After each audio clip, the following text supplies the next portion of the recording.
말씀으로 들어가면서 나에게 어떠한 기도에 대한 기억, 또 기도에 대한 좋은 추억이 있는지 한번 떠올려 보시면 좋겠습니다. 어떠한 기억, 어떠한 추억이 떠오르시는지요? 더하여서 바라기는 오늘 이 밤이 기도에 대한 좋은 기억, 또 귀한 믿음의 추억을 남기는 시간 되시기를 간절히 소망합니다. 아멘. 그러한 밤으로 우리가 나아갔으면 좋겠습니다. 저도 저에 있어서 기도에 대한 어떠한 기억이 있는가를 한번 떠올려 보았는데요.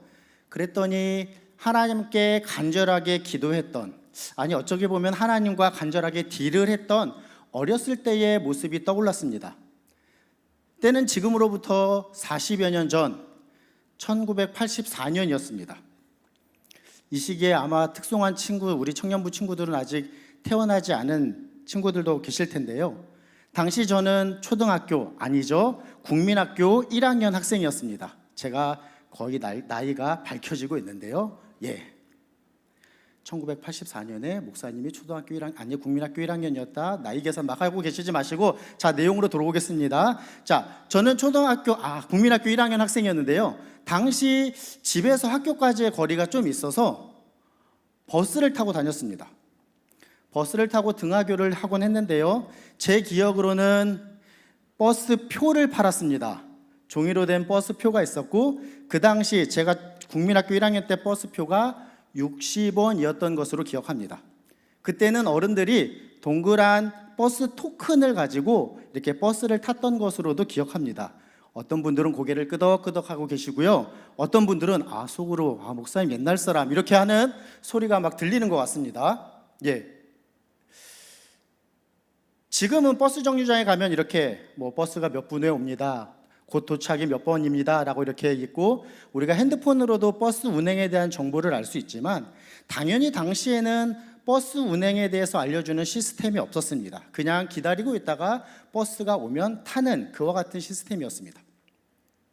제가 버스를 타던 정류장은 사거리에 있는 정류장이었는데, 사거리에서 이렇게 굽이쳐서 버스가 오는 길로 이렇게 볼 때 버스가 오는지 안 오는지를 보이지 않는 그와 같은 버스 정류장에서 제가 버스를 탔었습니다. 그래서 저는 버스 정류장에 있을 때마다 다음과 같이 하나님께 간절히 기도인지 딜인지 모르겠지만 다음과 같이 하나님께 간절한 마음이 있었던 것을 기억합니다. 하나님, 이번 신호에 버스가 오면 하나님은 살아계시고 나를 사랑하시는 분이십니다. 그런데 이번 신호에 버스가 안 오면 잘 모르겠습니다 라고 이렇게 했던 기억이 있습니다. 결과는 어땠을까요? 사실 신호가 바뀌어도 버스가 온 횟수보다는 버스가 오지 않은 횟수가 훨씬 더 많았습니다.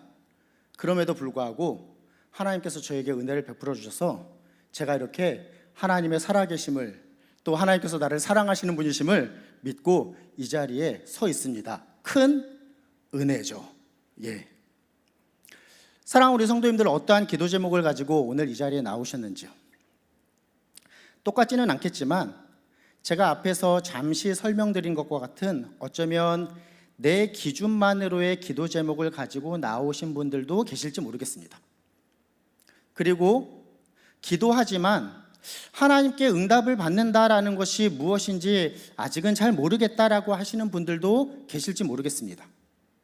바라기는 오늘 말씀과 또 기도의 시간을 통하여서 우리의 기도에 있어서의 성수기, 또 우리의 기도에 있어서 무엇인가 하나님께 응답받는 하나님의 뜻을 더욱더 분명하게 깨닫는 은혜가 이 자리에 계신 우리 모든 성도님들에게 있으시기를 간절히 소원합니다. 아멘. 자, 오늘 본문으로 들어가서 본문에 기초하여서 우리가 말씀을 통하여서 말씀의 첫 번째 교훈으로 살펴볼 내용은 바로 이것입니다. 자막에도 있을 텐데요.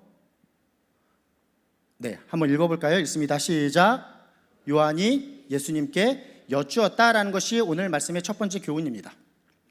본문인 마태복음 11장 2절 시작하는 부분이 이렇죠. 요한이로 시작하고요, 3절의 앞부분을 보니 예수께 여짜오되라고 기록하고 있습니다. 요한이 예수님께 여쭈었다라는 것이죠. 여기에 나타난 요한은 세례 요한입니다. 옥중에 있었던 요한, 세례 요한이 예수님께서 하신 일들을 듣고 그의 제자들을 예수님께 보냅니다. 왜 그렇죠? 세례 요한이 예수님께 제자들을 보낸 이유는 바로 예수님께 여쭙고자, 질문을 하고자 제자들을 보낸 것입니다. 창피해서 말씀드릴까 말까 고민했던 앞에 저의 어린 시절, 하나님께 딜을 하고 질문을 했던 이야기 속에서 그나마 그 내용이 저의 기억을 돌아볼 때에 기도에 있어서 추억이라고 말씀드릴 수 있었던 이유는 바로 저의 필요, 저의 궁금증에 대해서 하나님께 딜 내지는 질문을 했다라는 것입니다. 질문이라는 것이 사실 큰 의미를 갖습니다. 사소한 질문부터 중요한 질문까지 질문은 범위가 참 다양한데요, 때로는 이 질문이라는 것이 하나의 질문으로부터 가설이 형성되고 이론이 세워지기도 하는 기초가 되는 것이 바로 질문입니다. 신앙적으로도 우리에게 큰 의미가 있습니다. 질문은 우리의 신앙을 무엇인가 성숙시키는, 우리의 신앙을 한 단계 업그레이드 시킬 수 있는 중요한 도구가 된다는 것이죠. 이 시대 그리스도인들의 모습을, 그리스도인들의 어떠한 이중적인 모습을 표현하는 다음과 같은 안타까운 표현이 있습니다. 주일에는 당당한데 주중에는 소심한 존재가 누구라고요? 그리스도인이다 라고 이야기합니다. 어떠한 조롱의 의미가 담겨 있는지 어렵지 않게 우리가 예상할 수 있습니다. 그렇다면 이 자리에 계신 우리 성도님들은 조롱이 아닌 세상으로부터 인정받는 다음과 같은 모습이 되셨으면 좋겠습니다. 한번 따라해 볼까요? 세상 앞에서는 당당하게, 하나님 앞에서는 소심하게. 무슨 의미인가? 하나님께서 나와 함께 하신다라고 하는 그 믿음을 가지고 세상에서 담대하게 살아가는 자가 되어야 한다는 것입니다. 그리스도인으로서의 합당한 모습으로 선한 영향력을 나타내는 삶을 하나님의 은혜와 하나님께서 부어주신 능력으로 담대하게 살아가야 한다는 것입니다. 그런데 역설적으로 그리스도인이 이처럼 세상에서 담대하게 살아갈 수 있는 이유는 신령한 소심함에 기초합니다. 신령한 소심함이라고 제가 표현한 이 어구의 의미가 무엇일까요?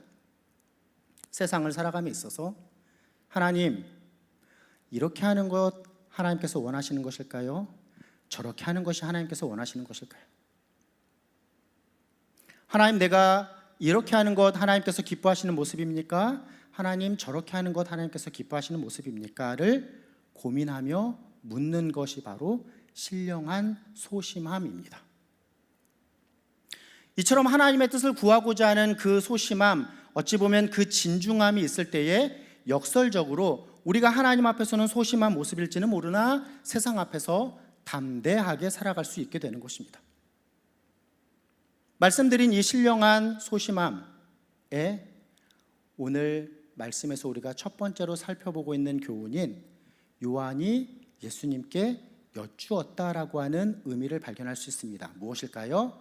하나님께 질문하는 것이라고 하는 교훈 말입니다. 우리 성도님들, 하나님과의 관계 얼마나 잘 맺고 계시고 얼마나 이와 같이 하나님께 질문하는 삶을 살아가고 계십니까? 어떤 이들은 그렇습니다. 하나님께 질문한다라는 것, 그건 너무 경망스러운 일 아니야? 높고 거룩하신 그분 앞에 어떻게 질문을 할 수 있어? 라고 이야기하실지 모르겠지만 그렇지 않습니다.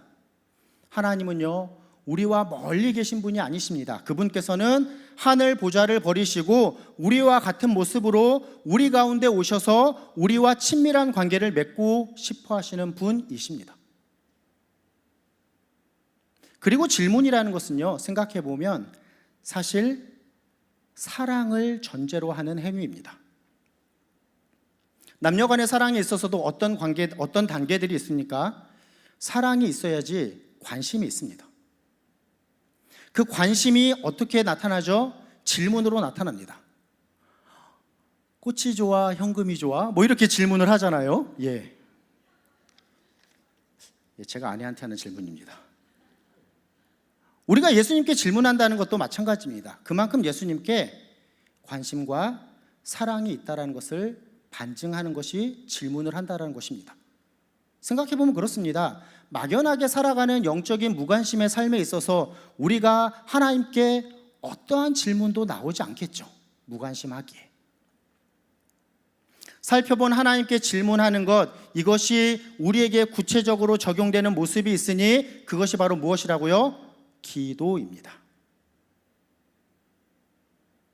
말씀을 통한 귀한 깨달음 얻었으니 하나님을 사랑함에 기초하여서 오늘도 하나님의 뜻에 따라 내가 하나님께 물음으로 세상 가운데 담대하게 살아가는 그리스도인으로서의 삶을 살아가겠다라고, 이처럼 내 삶을 하나님 앞에 점검하는 기도의 삶으로 나아가시는 이 자리에 계신 우리 모든 성도님들 되시기를 간절히 소망합니다. 아멘. 연결하여서 오늘 본문을 통해서 살펴볼 두 번째 말씀을 통한 교훈은 이것입니다. 또 한번 읽어보겠습니다. 두 번째 교훈입니다. 읽습니다. 예수님께서 대답하셨다입니다. 4절 말씀을 보니 이렇게 기록합니다. 예수께서 대답하여 이르시되로 시작합니다. 우리가 첫 번째 주제로 무엇을 살펴봤습니까? 세례 요한이 예수님께 질문을 하였는데 예수님께서 대답하셨다라는 것입니다. 세례 요한뿐일까요? 예수님께서는 우리의 기도에도 응답하시는 분이십니까? 믿으십니까? 아멘이시죠? 그렇습니다. 이 내용에 동의하지 않거나 반대하시는 분이시라고 한다면 사실 이 자리에 오시지 않으셨을 것입니다. 그렇습니다. 예수님께서는 우리의 기도에도 응답하십니다. 그런데 이 부분에서 우리에게 어쩌면 하나의 궁금증이 생길 수 있습니다. 어떻게 예수님의 응답을 알 수 있는가라는 부분입니다. 우리 이러한 답을 본문의 내용을 통하여서 조금 더 본문을 깊이 있게 살펴보며 이 답을 한번 함께 찾아가 보도록 하겠습니다. 오늘 본문 말씀을 보면 세례 요한이 예수님께 질문을 던집니다. 어떠한 질문일까요? 3절 우리 같이 한번 읽어보도록 하겠습니다. 읽습니다. 예수께 여짜오되 오실 그이가 당신이 오니까 우리가 다른 이를 기다리오리까? 라고 하는 것이 세례 요한의 질문이었습니다. 이 질문에 담긴 요점은 무엇입니까? 당신이 오시겠다 약속한 메시아입니까? 아닙니까?를 세례 요한이 물었습니다. 잘 생각해 봅시다. 그러면 이 세례 요한의 질문 앞에 예수님의 대답은 어떠해야 됐을까요? 나는 약속된 메시아다. 아니면 나는 아니다 라고 하는 것이 질문에 대한 합당한 답입니다. 이해하셨나요? 세례 요한은 yes or no question으로 물었습니다. 당신이 오실 메시아입니까? 아닙니까? 그러면 yes나 no로 대답을 해야 되는 것이 합당한 답입니다. 그런데 예수님의 대답이 무엇입니까? 본문 5절로 6절에 보면 예수님의 대답을 다음과 같이 기록하고 있습니다. 같이 한번 읽어보겠습니다. 읽습니다. 맹인이 보며 못 걷는 사람이 걸으며 나병 환자가 깨끗함을 받으며 못 듣는 자가 들으며 죽은 자가 살아나며 가난한 자에게 복음이 전파된다 하라. 누구든지 나로 말미암아 실족하지 아니하는 자는 복이 있도다 하시니라. 아멘. 예수님, 당신이 오시겠다 하신 메시아이십니까? 아닙니까?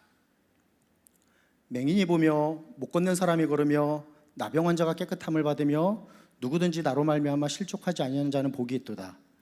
야, 우리 성도님들은 믿음이 너무 크셔서 아멘 하시지만 사실 이 상황을 딱 생각해 보면 웃음이 나는 상황입니다.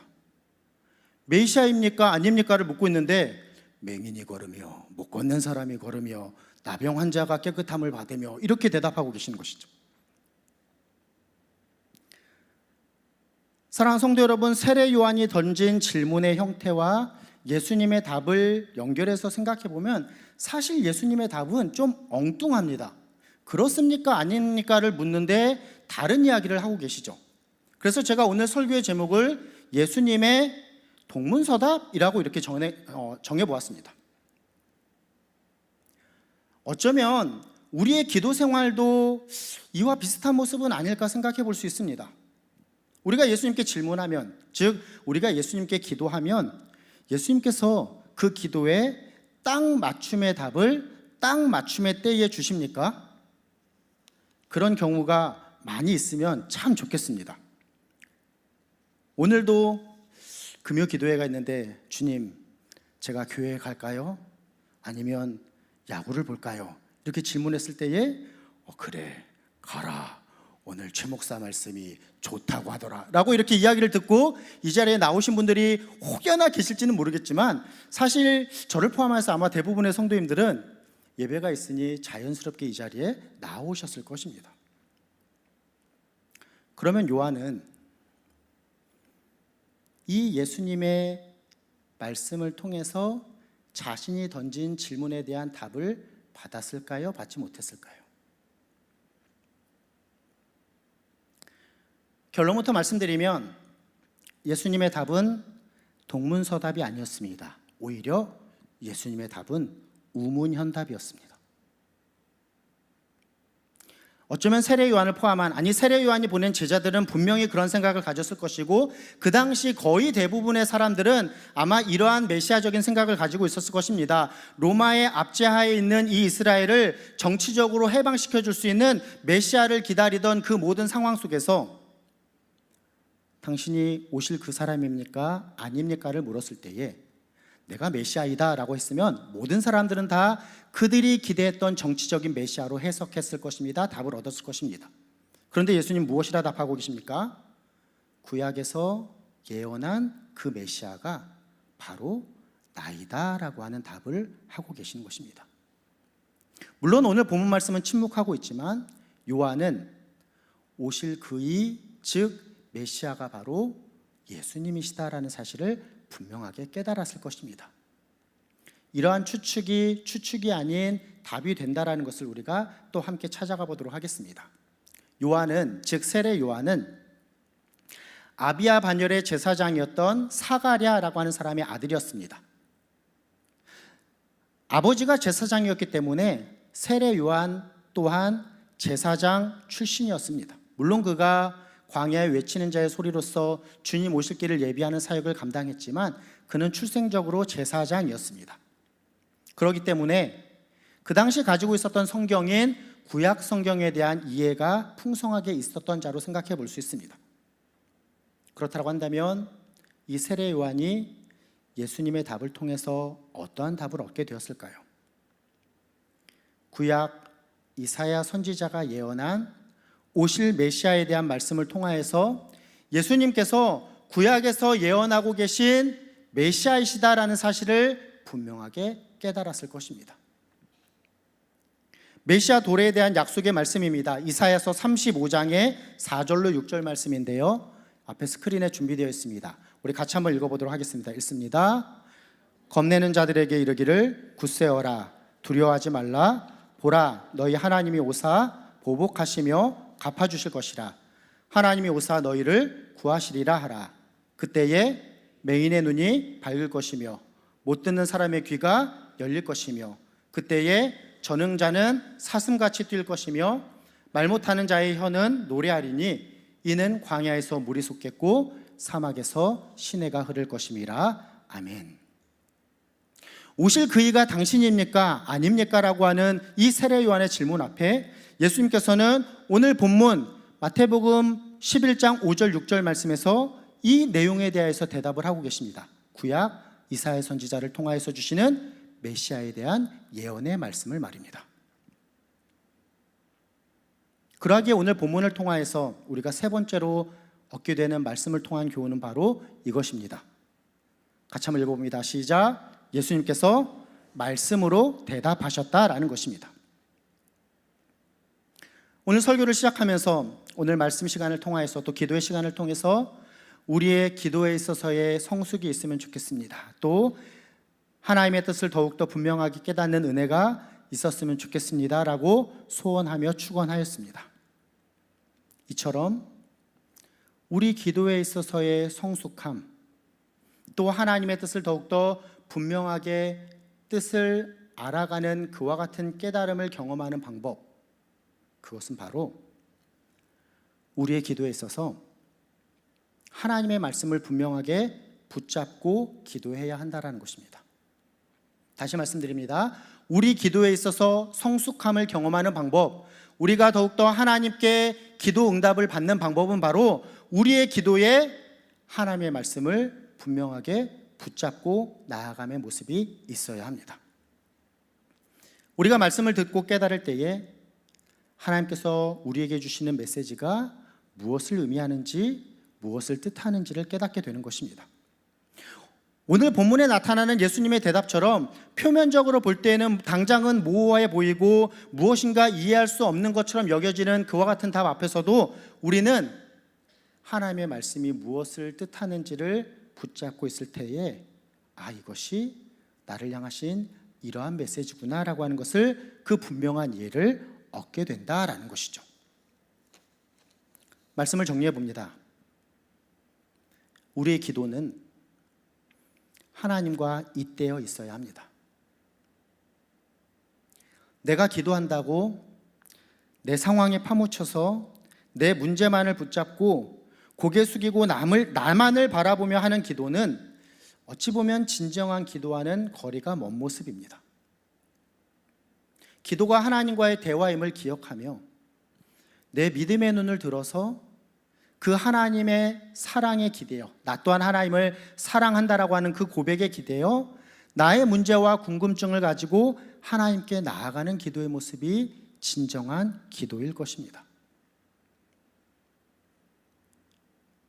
완전한 설명은 안 되겠지만 우리가 자녀를 키워본 우리 부모님들이라고 한다면 이것이 조금은 이해가 더 되실 것입니다. 자녀들의 모습이 어떻습니까? 자기 문제 가지고 끙끙거리면서 자기가 해결할 수도 없는 그와 같은 상황과 능력 가운데에서 자기만의 어떤 모습으로 하는 것이 어떤 문제 해결에 있어서 좋은 방법입니까? 아니죠.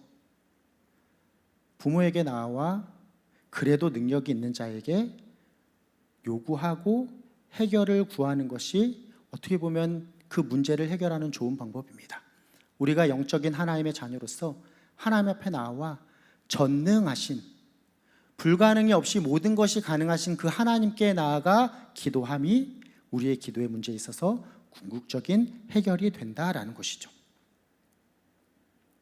더해서 오늘 본문 말씀이 우리에게 주시는 귀한 깨달음은 바로 이것입니다. 기도의 응답이 하나님의 말씀과 연결된다라는 것입니다. 본문의 내용을 통하여서 우리는 세례 요한의 질문이 예수님의 대답 가운데 응답받았음을 살펴보았습니다. 당장의 표면적인 내용으로 보면 동문서답 같은 예수님의 대답이 사실 세례 요한의 가장 근원적인 질문에 대한 답으로 주어졌음을 살펴보았습니다. 사실 우리도 이러한 말씀의 깨달음을 우리 삶 가운데 잘 적용하고 있습니다. 우리 교회 주보에 보면 사면에 무엇이 있습니까? 마치 처음 보시는 것처럼 저를 쳐다보는데요. 항상 매주일 주보 사면에 보면 설교를 위한 도움이 있습니다. 그렇죠? 그리고 설교를 위한 도움의 밑에 보면 무엇이 있습니까? 오늘의 기도가 있습니다. 그리고 우리는 말씀을 받고 다 같이 주일이면 일어나면서 이 오늘의 기도를 함께 하나님께 고백합니다. 지난 주일에 예를 들어볼까요? 진실이라고 하는 주제의 하나님의 말씀을 우리가 받았습니다. 그리고 우리는 오늘의 기도라고 하여서 어떠한 기도를 하나님께 올려드렸습니까? 자, 자막을 볼까요? 우리 이 기도로 같이 다시 한번 하나님께 기도함으로 올려드리도록 하겠습니다. 기도합니다. 하나님 아버지, 우리의 거짓된 마음을 바꾸사 예수님 닮게 하시고 항상 진실하고 거룩하게 살게 하소서. 모든 것을 아시는 주님, 우리의 부족과 연약을 알고 오직 예수 그리스도의 십자가 공로 힘입어 주님 앞에 나아갑니다. 우리를 빚으사 하나님 뜻 받들어 살게 하소서. 아멘. 극단적으로 얘기하면 지난 주일에 예배로 나오실 때에 우리 성도님들 어떠한 진실함, 거짓됨이 없음, 외식함이 없음, 이런 생각을 가지고 나오신 분들이 얼마나 많이 계셨는지는 모릅니다. 그런데 다양한 삶 가운데에서 다양한 인생의 문제를 가지고 나오신 성도님들이시지만 자신의 삶을 이 거룩하신 하나님의 말씀 앞에 비추어 볼 때에 말씀에 기초하여 기도함으로 나아갈 때에 하나님께서 주시는 귀한 기도의 응답을 받으셨을 줄로 믿습니다. 그러셨습니까? 아멘이실 것입니다. 오늘도 이러한 귀한 은혜가 이 자리에 계신 우리 사랑하는 모든 성도님들에게 있으시기를 간절히 소망합니다. 다양한 생각을 가지고 다양한 모습 가운데 다양한 기도의 제목을 가지고 나왔을지는 모르지만 하나님, 나의 기도가 하나님의 말씀에 기초한 기도가 되게 하여 주시옵소서. 하나님, 나의 기도가 하나님의 말씀을 깨달음으로 응답받는 귀한 역사를 체험하는 시간 되게 하여 주시옵소서. 이와 같은 간절한 마음으로 하나님 앞에 나아가는 귀한 밤 되시기를 주의 이름으로 부탁드리며 축원합니다.